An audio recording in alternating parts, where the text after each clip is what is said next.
So I've decided to build and monetize an audience with a unique brand. And I've had this brand name for a while, but I didn't really know what to do with it. So the idea was to use sarcastic humor. And it was originally going to be an AI robot that calls humans stupid because compared to I mean, humans really are stupid. So I was going to play off this humor of AI being a lot smarter and not purposefully insulting people.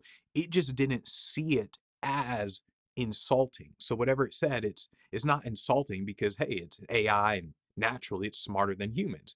So I've decided that the finance industry is perfect for this because it's a big market and everyone is interested in money. So one of the problems that a lot of creators have is picking a small market. And they've read so many books about niching down that they niche down to a point where they're in a market that doesn't make any money. And I've made this mistake before. So I thought, you know what? I'm never going to make this mistake again. Let me pick a really big market. So I prefer to have the TAM, the total addressable market, to be very large because with a large total addressable market, I have a lot of possibilities. I can niche down within the market and expand. But if I pick a small market to begin with, then I'm just limited. It doesn't matter how good I am, I'm just limited. So now that I know what market to use for this brand, it's time to implement. So at first, I used Midjourney to create different images of AI robots. And I was going to use the image to have the robot talk. So I thought, okay, let me just create this image with a robot. Let me have the mouth move. And there are all kinds of websites where you can take an image and make the mouth move and do all sorts of stuff with that. And the pricing, though, I looked at these websites, the pricing is ridiculous. I don't want to use software that puts limits on the amount of content that I can create because I don't know if I'm going to create one video a week, one video a day. I don't know how much content I'm going to create. So I didn't want to basically pay for something where it's going to be a lot of money and it's not making money just yet. So I created a thought bubble with captions. Like this is what I did with this robot thing. So you know what? Let me create a thought bubble with captions. Now, originally, I didn't have the market for this brand, and it was actually going to be a very generic market. So I created like a short video on why alcohol is bad for you, just kind of test out the look and everything. So I created this short video. And in fact, let me just show you the video. Hello, stupid human. I'm going to tell you why drinking is so bad for you because you're too stupid to figure it out yourself. Do you know what happens to your puny brain when you drink? As alcohol enters your tiny brain, it interacts with your brain cells.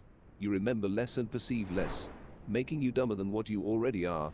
It causes neurodegeneration of the neocortex, but you're probably too stupid to understand what I said. Basically, alcohol make you go dumb. When you drink alcohol, it can pass through all the cells in your body because ethanol is converted into acetaldehyde. If you thought ethanol was bad, acetaldehyde is worse. It's poison. So while you're having the time of your life drinking, you're killing yourself. Stupid human. Unfortunately, I cannot go into more detail because I have neither the time nor crayons to explain it to you.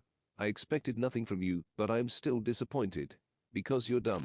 But now I'm going to use this brand for finance. So I know the market, I'm definitely using it for finance.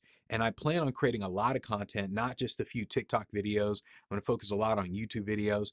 And I like to have a business fund itself.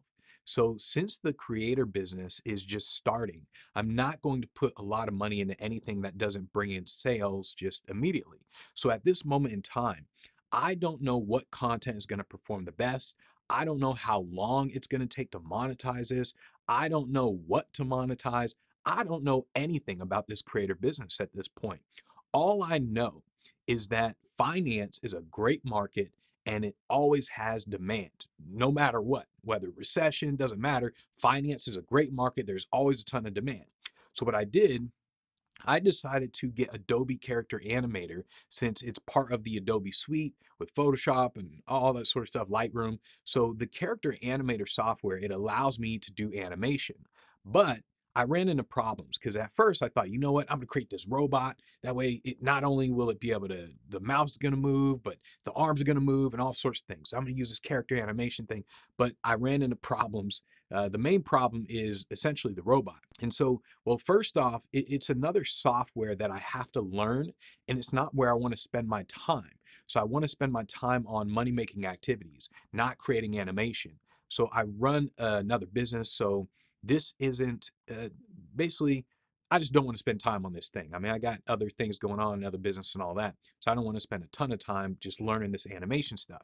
So the main problem that I looked at though were the robots. So anyone with Character Animator, they could duplicate what I'm doing. They could duplicate the robot and they can just use the same robot and take my content.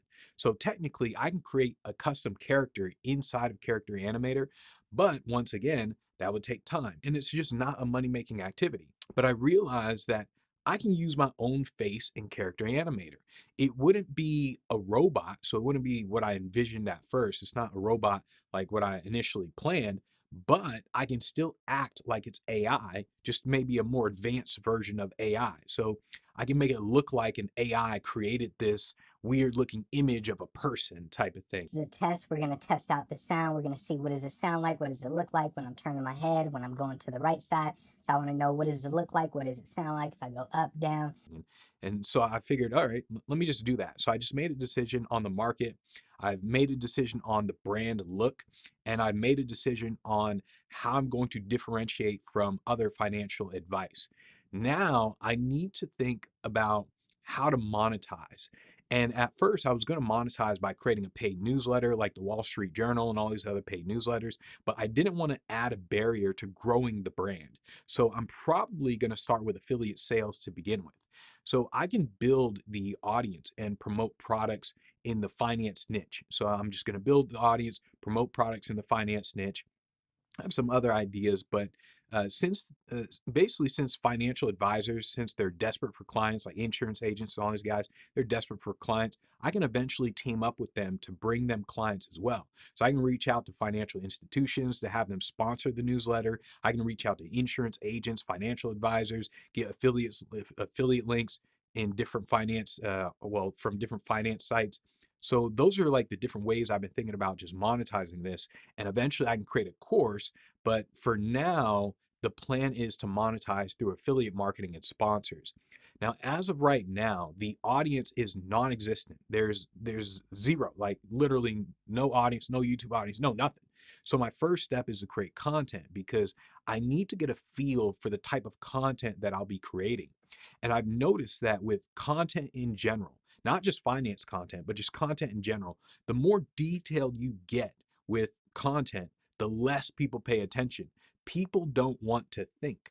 And basic finance information is what people really love to pay attention to because it makes them feel good. It's not about the details of finance, it's about the basic finance information, more entertaining, that sort of stuff. So if a financial analyst were to create content and go into detail about spreadsheets, everybody would tune out. It requires people to think, it makes the mind work. And when people consume content, they don't want to do the work.